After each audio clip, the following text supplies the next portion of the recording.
अरे बहू नाश्ता बन गया क्या? हाँ बन गया माँ जी, बस ला रहे हैं।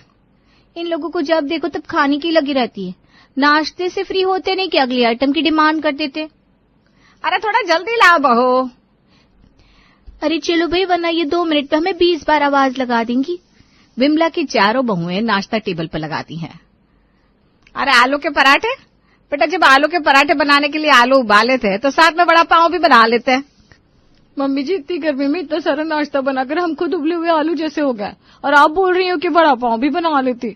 हमारा तो गर्मी में किचन में जाने का मन भी नहीं करता। ऊपर से काम खत्म करके कमरे में जाओ तो एसी भी नहीं है कि थोड़ी देर तो गर्मी से राहत मिल जाए। हाँ मम्मी जी प्लीज इस बार घर में एसी लगवा लो ना, गर्मी हद से ज्यादा बढ़ रही है, बिना एसी की गर्मी सहनी बड़ी मुश्किल हो रही है। ओहो, ये आजकल की बहुएं भी ना, आजकल तो इतनी गर्मी पड़ती भी नहीं है। एक हमारा जमाना था जब खुली धूप के नीचे चूल्हे पर बैठकर खाना बनाना पड़ता था, लेकिन मजाल है हमने कभी अपनी सास से इस बारे में शिकायत की हो। हमारे जमाने में तो कूलर तक नहीं होते थे, फिर भी गर्मी में काम करते थे। अरे मम्मी जी आपका जमाना अलग था, आप तो कहती थी खाना बनाने का काम ताई जी करती थी, दादी जी ने तो आपसे कभी ज्यादा काम करवाया नहीं। अब ऐसा कुछ नहीं है, जी तो कुछ नहीं करती थी, आधे से ज्यादा काम मुझे ही करना पड़ता था। चलो अब जाओ, दोपहर के खाने की तैयारी करो। और हाँ, आज कपड़े धोने हैं तो तुम में से कोई कपड़े धो देना। कंजूस। क्या बोले?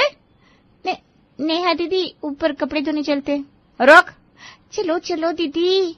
इधर सुबह का नाश्ता खत्म होता नहीं कि पूजा और अनु लंच की तैयारी में लग जाती हैं, और वहां रितु और नेहा पूरे घर के कपड़े धोने में लग जाती हैं। घर के इतने सारे कपड़े धोने से तो अच्छा भगवान मुझे धोबी बना देता, कम से कम उसके पैसे तो मिलते। और नहीं तो क्या यार, पूरा दिन गर्मी में हम लोग इतना काम करते हैं और आराम करने जाओ तो एसी की ठंडी हवा तक नहीं मिलती। एक तो हम सबके कमरे भी अंदर की तरफ है, ना उनमें कोई खिड़की है। कूलर भी लगाओ तो उसकी हवा कहाँ से आती है कहाँ जाती है पता नहीं लगता, पूरे कमरे में भपका बन जाता है। लेकिन ये बात मम्मी जी को समझ नहीं आती ना, गर्मी में काम कर करके मुझे तो ऐसा लग रहा है जैसे अब भी चक्कर खाकर गिर जाऊंगी, ऊपर से ये इतने सारे कपड़े, हे भगवान। इधर रितु और नेहा का गर्मी में कपड़े धोकर बुरा हाल था, वहां पूजा और अनु का खाना बनाते बनाते गर्मी से हाल बेहाल हो रहा था।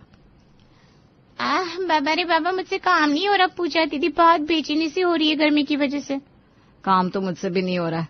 अगर हॉल में एसी लगा होता ना तो हॉल से एसी की ठंडी ठंडी हवा किचन में भी आ जाती, लेकिन ये मम्मी जी है ना कंजूस, बाकी किसी चीज में इन्हें कंजूसी नहीं करनी, लेकिन जहां बात हमारे लिए एसी लगवाने की आती है तो दुनिया भर की कंजूसियत इनके अंदर आकर भर जाती है।